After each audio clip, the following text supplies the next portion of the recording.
Zaman hayır olsun saygılı seyirciler. Hoş buluştuk. Efirde GRT kanalı Gagauzya Güngünden programmasının hem de onun götürücüsü ben Polina Barbova.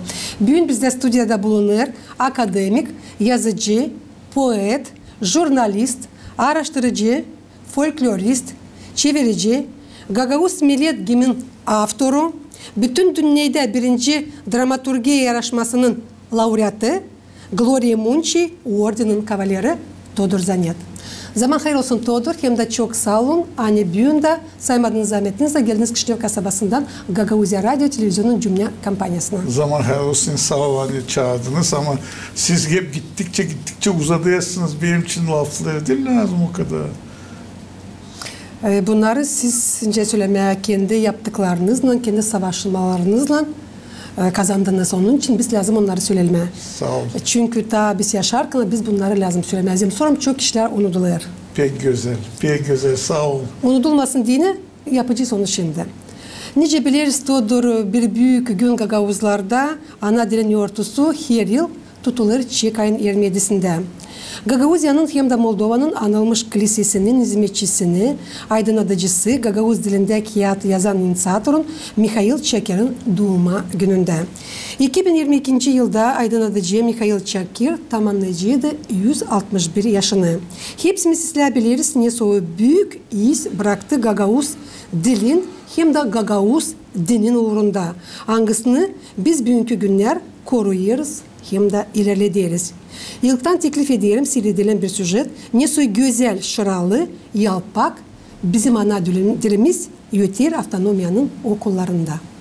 Buyurun. Bavurçu Köyün Öğrenme Kurumunun öğrencileri 5. klaslardan 9. klaslara kadar hazırladılar bir meraklı programı. Hangisi adalıydı Gagauz diline hem yazısına hem de Dionys Tanasoglu'nun 100. yıl dönümüne. Öğrenciler anlattılar Gagauz yazısının kurulmaların ilk etapları için. Hangisi bırakmadı bir de kişiyi rahat. Ana dilimi pek çok severim. Bagdine ben onda çok da çalışırım. Çoktan laf ederim. Hem biz onu pek beğeniriz. Bak yine biz doğduk Gagauzya'da, biz onu lazım bilelim. Ana dilim bana dini hem sevgili bir dil. Ne çünkü ben burada doğdum Moldova'da da burada Gagauz dili. Her bir kişi nerede gitmese onu her kere çekecek ve davulan bilsin kendi yazını. Видела здесь да Gagauzca, her yerde laf ederim. Gagauzca benim. Lavetme onu güzel. Gagauzya'nın başkanı Irina Vlach çizgiledi öğrenme kurumun yöneticilerin yüksek becermeklerini hep öyle danıştı öğrencilere yalvarmakla öğrensinler kendi ana dilini. Anlarım hani hepsi programları biz yaptık okullarda. Bizim uşak başçasında ona belki zor ama ona çok yardım ederler. Bizim insan güzel laf etsin Gagauzca. Lazım daha çok işleri yapma ama bizim dilimde geleceğimiz var. Bizim Gagauzya'da geleceğimiz var. Neden? Onlardan hani bizim uşaklar güzel laf ederler. Bizim uşaklar severler bizim dilimizi. Bizim uşaklar yaparlar öyle hani bizim dilimiz daha kavi olsun, daha güzel olsun. O için ben isterim hepsi yöneticilere sağ ol deme, hepsi uşaklara sağ ol deme. Bu 3 günde hani ben oldum her bir köyde. Ben gördüm hani her bir okulda öğrenirler. Her bir okulda laf ederler. Her bir okulda severler Gagauz dilini. Bavurçu Köyün Gimnaziyasının yöneticisi Galina Pamuzak çizgiledi. Hani öğrenciler kendi ana dilini öğrenirler bütün yürekten de hepsi bunlar olurlar yöneticilerin yardımlarından. Güzel laf ederler Gagauzca hem de öğrenirler de. O üretmeyi onlar getiriyorlar bizim müşterilerimiz, bizim üreticilerimiz hangisi bütün yüreklerini koyuyorlar bu uğra. O Марья Васильевна Чернёгла, Антонина Ивановна, Марья Харлампьевна, Елизавета Ильинична. Они очень большие талант insanlar. Pek büyük talent insanlar. Bugünkü merkezimizde ona savaşlar gösterme, ileriki yaşamalı Gaguzların, yoksa ona geçtiler buraya Balkan'dan, yoksa zorluk çektiler onlar, yoksa onlar kaldırdılar bu toprağı. Da bizim uşaklar öğrendiler ta derinden Gaguz'un historiyasını. Çalışırım okulda 15 yıl. Savaşırım hep ilerletme bizim ana dilimizi. Ekme uşakların içine bu büyük duyguları, patriotik duygularını ana tarafına, ana diline. Şimdi biz biliriz hani halk topluluğu çıkardı öyle bir kanun. Nerede biz ilerledelim lazım değil. Çünkü büyük ailelerde bir ışık laf etmiyorlar gaguşa. Bu bir problema. Bugünkü günde peydalanır. Aktual bir problema. Onun için bir iyi düşünmek yapmış bizim bu halk topluluğunun deputatları. Hani kurdular böyle bir kanun genişletme bizim ana dilimizi. Biz de savaşırız elimizden geleni yapma. Hani bizim uşacıklarımız güzel laf etsinler. Ana dilinde dilini seviyorlar, laf ediyorlar. Havezlen her zaman katılırlar. İsterim söylemeyi öğrenirler havezlen, isterler öğrenmeye Gagavuz dilini. Şimdi onlara söylemeye biraz Gagavuz dili geliyor bir interesli, bir meraklı bir dil. Çünkü onlar bugün tazla ederler Gagavuz dilinde bakınca daha ileriki vakitlara. Bunun için uroklarımıza gelirler havezlen. Deniz Nikolaevich Tanasoglu'nun 100. yıl dönümü için Bağırçı Köyün Yürünmek Kurumu plana koydu geçirme bir sıra toplantıları. Söyleyeceğim öyle ilkten hani Can abinin sandığınız Çakkeri, Mikhail Çakkeri büyük aydınlıcım bizim apostolumuz. Ben sayayım hani Mikhail Çakkeri lazım anılsın değil sadece böyle ama lazım başlama, danışma, liseye hani ona verilsin ad svint ay. Tence var veriyor ikonası olsun. Zere o adam bütün aşamasından gösterdi hani o kadar sevdi Gagavuz dilini, o kadar sevdi Gagavuzları, o kadar hizmet etti Gagavuz diline. Hem dilsal Gagavuz diline. Mikhail Çakker Moldova'da o zaman bakardı. Bütün Türk dilli halklara, Tatarlara da o bakardı. Onun için lazım bu işi yapma. Hem güzel hani süjet böyle uşaklar bilir, sevineyim hani açık sıralı Gagavuz dili. Sağ olsunlar onlar, uşaklar da sağ olsunlar, yüreciler de. Ben size söyleyeceğim hani böyle uşakları böyle uğurda kaldırma Gagavuz diline dini bunda daha çok bugünkü durumda daha çok yürecilerin zahmeti. Onun için onların önünde baş değil diyelim. Ama bir işte isteyeyim söyleme hani ben sayayım hani Gagavuz dili yoğurtusu dil lazım bakılsın çiçek aynı yerimizinde. Çiçek aynı yerimizinde biz her yılın lazım bakalım Mikhail Çakker'in gününü. Ben sayayım hani hem büyük yanlışlık oldu hani aldılar bakın ne yaptılar alıp ora kayından ana dili yoğurtusunu geçirip yülden otundan geçirip ne zaman Deniz Tanasoglu'nun yapıldığı alfabet kabul edildi. Geçirip onu çiçek ayına bizde iki işi birden sildiler. Hem Deniz Tanasoglu'nun her onu anması o günde hem ana dilinin yoğurtusu önemli olduğunu o 57'yi ben söyleyeyim. 57'ne o önemli gün lazımdı kalsın ölence var. Kutlamaya sonu kutlayalım güzün, skollar güzün. Ama lazım o dönme ama 27 April lazım olsun aydınlatıcımızın Ay Mikhail Çakker'in doğuma günü da onu bakalım öyle. Her yılın hem yüksek orada. Ayrı bir gün olsun. Ayrı. Tayları söylediniz. Yani sağ olsunlar yöneticiler, angıları böyle yüksek uğurda bizim dilimizi götürüyorlar. Elbette sağ olun siz de yazıcılar çünkü sizin yazılarınıza göre bizim uşaklarımız bugünkü günler öğrenme kurumlarında.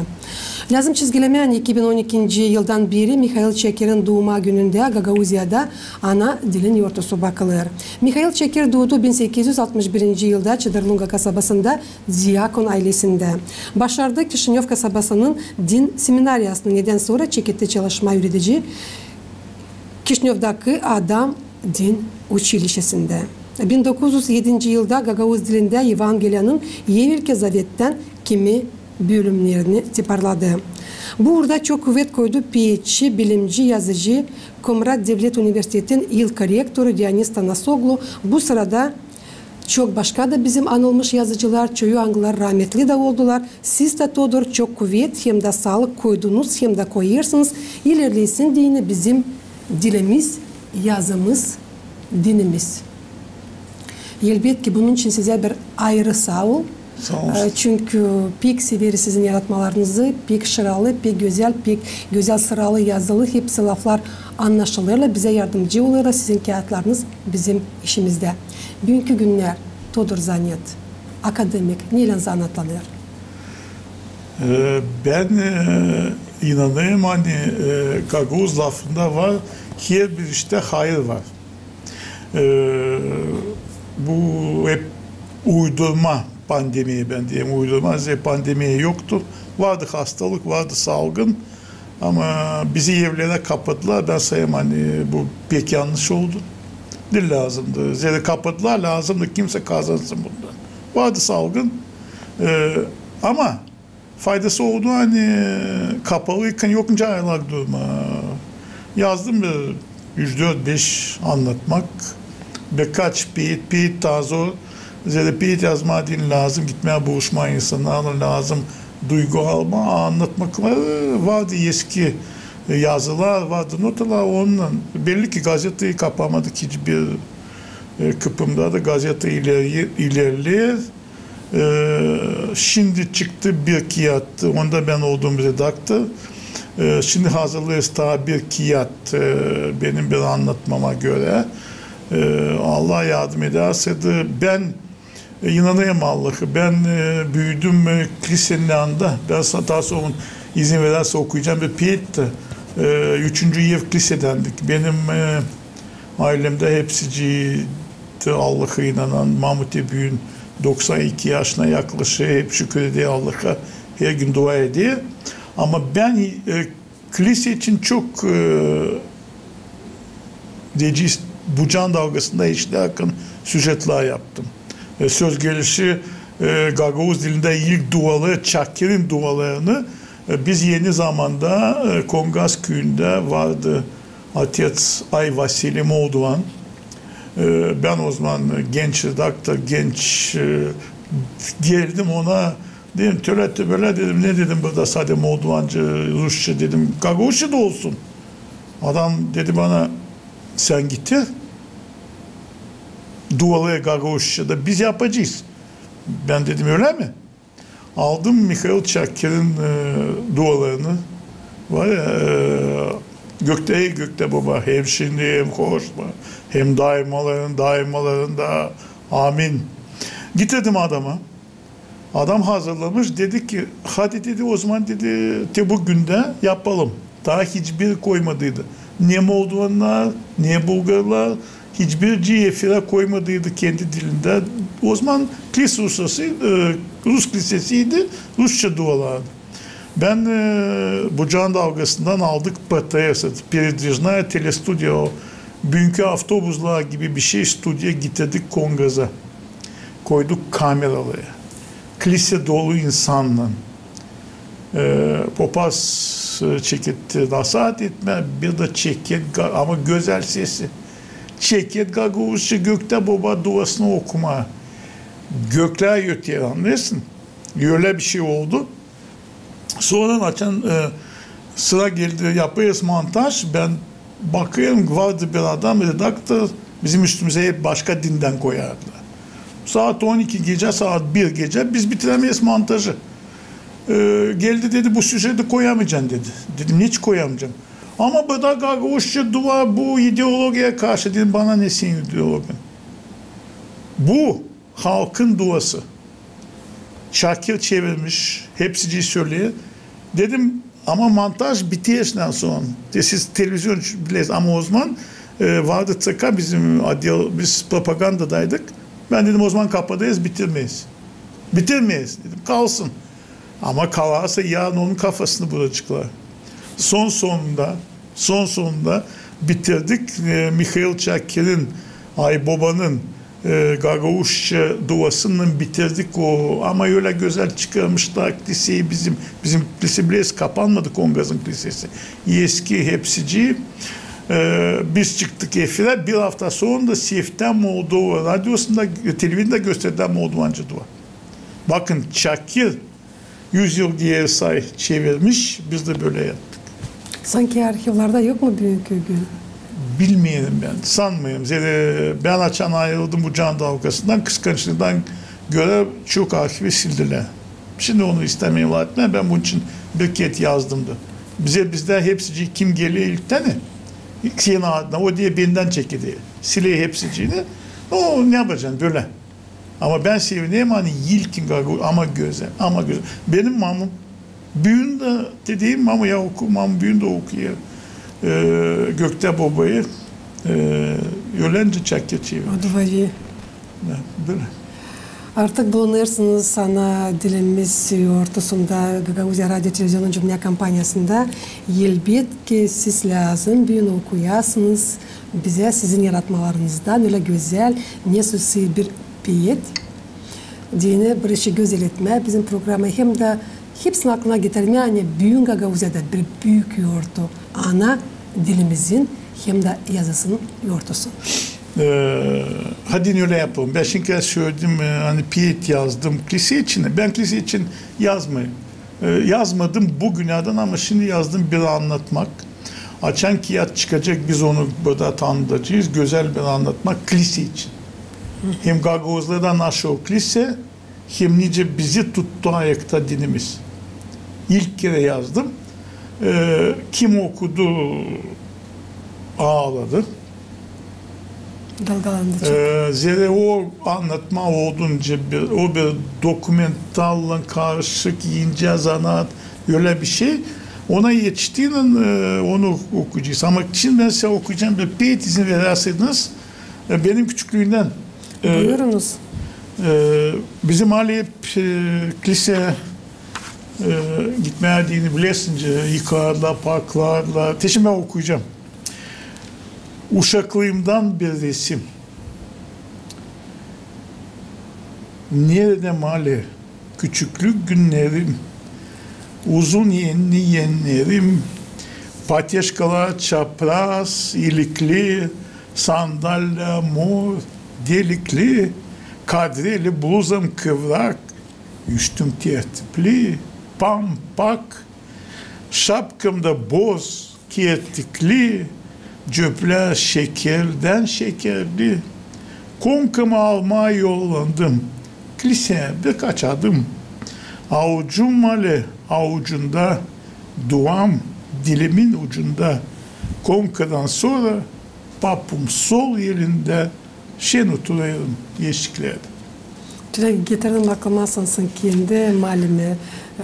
Alizden tenisi giyiner, lince giderle direkt getirdim şimdi aklıma. Öyle ben söyleyeceğim size başka iş hani o vakitlerde zordu kiliseye gitmeye zordu inanılmaz ya hemen seni yapardılar bu İnancı gülerdiler. rejimin düşmanı Öyle, ama öyle. şükür Allah'a hepsi oldu İslam. Hepsi yetiştik diye bugünkü güne hep dualarla. Yazılar da kaldılar. Da yazılar da kaldılar. Malin dualı, Mamun dualı. Böyle Mikhail Çakir'in Gökte Baba duası çevrilmiş. Buyurun. İlk hem de tek Gagauz dilinde ana sözü gazetanın baş redaktörüsünüz. Hangisini çekettiniz tiparlama uzak 1988 yıllarda. 11 yıldan sonra 1999 yıldan beri ana sözü gazetası tiparlanır bizim ana dilimizde. Bu bir uzun zaman ne soğuyor size koruma hem de ilerletme ana sözü gazetasını. Çekedelim baştan mı sonundan mı? Ben söyleyeceğim öyle. Herhalde ana sözü gazetesi olmaydı benim yaşamda. Ben belki böyle olmayacaktım. Büyünce varım ben. Nece bileyim Gagauz dilini. Nece kullanayım onu. Değil hani büyünmek için. Ana sözü gazetesine hepsi biz açan koduk ana sözü gazetesi. Lokaliz onun adıydı. Değil ana sözü gazetesi ama Gagauz sözü gazetesi. Onun için söyleyeyim hani açan yazılı yalancılar hani onlar kurmuşlar ana sözünü yalan yazıyorlar. Onlar da hiç bilmiyorlar hani gazete kuruldu Gagauz sözüydü. Yıldan. Da ilk başlık da Gagauz sözüydü. Ama biz çıkamadık zira akademiyanın zahmetçileri isimlerin adlarını bir söylemeyin toplacık ve ilin olsun. Buna karşı kalktılar. Yazmayalım Gagauz, только Gaga uz olsun. bir ay biz açıldıydık o zaman Bulgarlarla bile. Onlar bir gazete çıkarıyor, 2 gazete çıkarıyor, 3 gazete çıkarıyor. Biz çıkamayız. Bir de gazetede nelası yeskili materialler. Onu lem atma gene.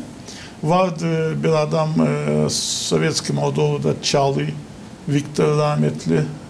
O dedi Fyodor sabır. Sen dedi pek patlayasın. Sabır, sus. Biz bu işi başaracağız. Da bir günü o zaman Lebedkin'de baş redaktör çağırdı akademiyi. Oturduk biz böyle. Bu tarafta akademiyenin adamları, Gagavuz Zoologi bölümünden Rusça düşünenler. Bu taraftan Denis Tanasogu, Nikolay Babogu. Ben de burada Lebedkin burada da çalıyor. Tanasogu, Babogu, ben Süleyman Lam olsun Gagavuz sözü. Bunlar karşı kavga, ortalık. Yani ya ben sonra yok mu diye, burada lazım gazete çıksın. Sonunda Lebedkin bana diye Franç, Kulыма. Где, а как будет по-русски родное слово?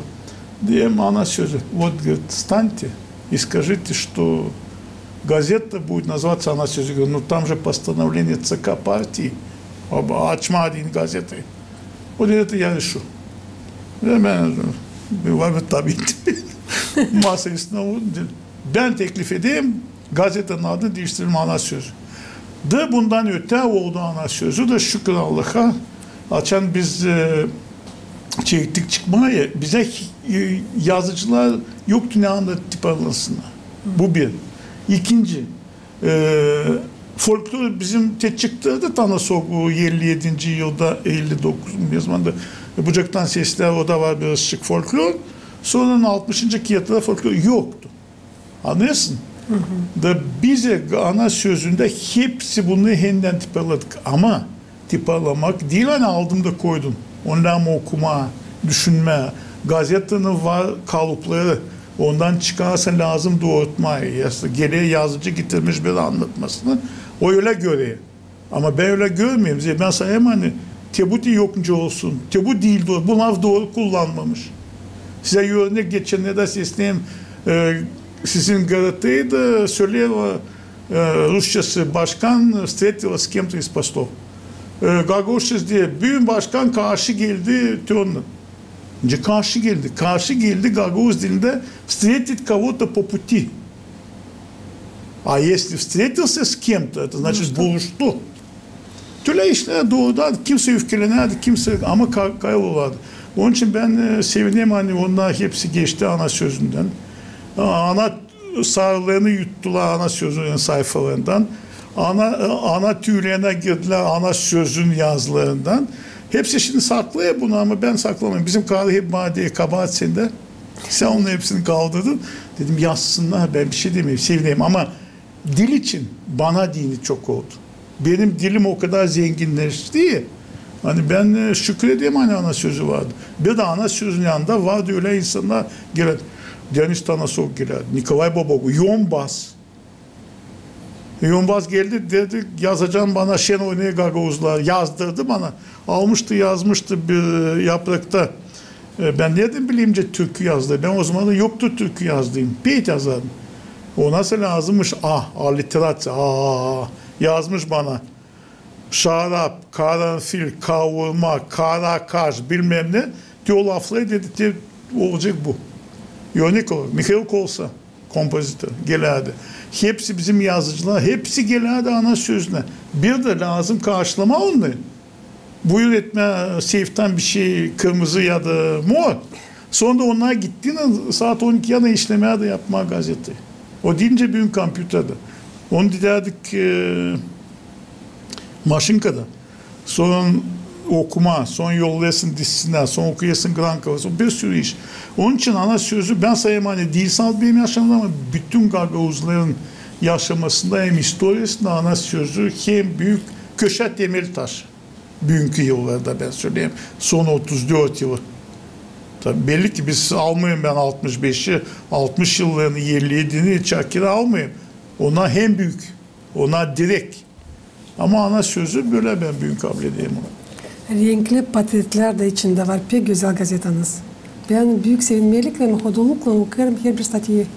Ben size söyleyeceğim başka. Şehircam vakitinde Türkiye Respublikası TİKA bize yardım etmedi. Sonra yurt dışı Türkleri yardım etmedi. Gazete kalmacıydı ayakta. Kalmacıydı. Zordu. Zordu. Ama Sovyet vaktinde bizde tiraj 77 bindi. Biz zengindik. Para ne kadar isteyiz? Zarplatalar 1500. Ben şimdi açan piyasaya çıkma aldım bileti gittim. Gösterdim 1500 ruble zarplat aylık. Ben de kendi öbürlerinde de. Ama saymadılar. Dediler Sovyet vaktinde saymıyoruz. Yo, büyük paraydı Osman Todor. Çok büyük paradı. Ama bizde kazanan 77 bin tiraj. Elbette çok iş vardı pek orada. Peki. Todor, siz yıl kişiydiniz hangisi ta 1979 yılda kaldırdı soruşu geçirmediğine Gagauz yazısının Latin grafikasına. Bu pek bir büyük adım Gagauz yazısında hem de literaturasında. Sizin bakışınıza göre ne uğurda bulunur ana dilimiz zamandaşta? Şimdi söyleyeceğim öyle. Niçin Latince? Ta Sovyet vaktinde ben sayardım, ta gazete yoktu. Ben ta ufak yazıyım, studenttim. Gagauz diline Latince pek uyuyor. Gagauz dilinde Latince yazark nice yazılı öyle okunuyor. Bu problemi. Nice yazıyorsun öyle okuyorsun. Nice yazıyorsun. Kolay var. Bu bir. İkinci de açan biz Kirillica'dan geçtik Latince. Gazete oldu kolaylık, daha çok materyal koymaz yere o da daha çok materyal koyuyorsun. Bu bir. Şimdi söyleyeceğim öyle. Bugünkü günde Gagauz dili işliyor. Ama ben seyrettim geçenlerde halk topluluğunda nice savaştılar kurtarma ana sözümüzü, ana dilimizi deputatlar hani söylediler hani lazım hepsi bürokratlar bilsinler ana Gagauz dilini da pek gördüm hani gene Gagauz diline yol yok dediler ha bizler Ruslar da yaşıyor başkası da yaşıyor. Bu eski Sovyet yalancı internasyonalizması. Ben sayayım öyle hani herlicem devlet adamı varsa devlet adamı. O biznesmense isterse içla etmesin Gagauz'u bana niye? Ama devlet adamı kabul ederse para Gagauz halkının terinin bütçet kurulu Gagauz o lazım bilsin Gagauz dilini. Zira o bilmeyen Gagauz dilini o anlamayacak bizim diyetimizi. Onun için de baksanıza ne oldu? Bugünkü günde Gagauziya'da Gagauz dili bitti. Eskiden Gagauzya başkanı yazardı birkaç iş Gagauzça ne savaşardılar etme Gagauzça ama bildik ki Ağustos ayından inadına laf etmiyor. Enci Gagauzya başkanı Gagauzça etmez kalınca edecek. Ya da İspolkom hazırlığı Gagauzça bilmezsin. Nice edecek. Onun için benim Gagauz dilime bakışım bir piyet okuyayım size. Todor elbette ama önce isteyeyim söylemeyen Gagauzyan Başkanı Irina Fedonova Gagauzça laf ediyor. Dün de bulunduk bu teoretik liseyinde, Bağırçı köyünde ama söyleyeceğim hani laf etti Gagauzça güzel söylüyor. Ben demeyeyim hani can abisi bilmiyor. Bir iş laf etme liseyde, bir iş de laf etme toplantılarda. Oraya geldiğince bir insan laf etsin Gagauzça ama sen Gagauzya Başkanı olarak Türkiye Büyükelçiliği açılarken Gagauzya topraklarında söylemezse Gagauzya ben kabul etmeyeyim başka işliği. Onun için ben sayayım hani değil hani yerine Fyodor'u söyle başkasını değil söyleme onu diye. Başta olan insanlar Gagauz dilini bilmezsediler Gagauz dili görünecek. Yok nice su taşıyan suyla değirmeni döndürme. Değirmen lazım, akan suyla olsun. Akan su da lazım olsun diyor bürokratlar. Hani başa geliyor. Ben demeyeyim bir şey hiç ben kabıtlı bulmayayım şimdi. Ben söyleyeyim Allah'ım değişsin bu iş. Sağ olun fikriniz için. Şimdi buyurunuz da okuyunuz bir piyet hangisi bağlı mahsus bizim yurtumuzla ana dilimizin. Ben öyle şey değilim sizin gibi ana sözü için, ana dili için. Onun için okuyacağım bir piyet hangisinin adı zavallı ana dilim. İzin vererseniz. Veririz Todor. Yok nasıl vermeme akademiye izin? O zavallı ana dilim, artık oldun dilim dilim. Seni doğurur çorbacılar, yok yedir yabancılar. Her taraftan baskı, yalan, o lafların oldu yaban. Köklerinden köklediler, yonga yonga hep yondular. İçten de var saklı kurtlar, yerler gözünü onlar. Diyelim değişik oldu güyden, ne kalacak bize dünden. Tatlı, hemşiralı sözün mü? O sahipten bozuk yüzün mü? Dedelerden kalma cümle mi? Bir karma karışık cümle mi? O zavallı ana dilim, sen kal bir koraflı kilim. Dülsün yüreğim o sesinden, hem bayılayım güzelliğinden. Nasıl güzel автор için kendisi okur, kendi sıralarını, kendi laflarını. Bu Gagavuz dilimiz bizim. Güzel, şıralı dilimiz var. Yeter güzel.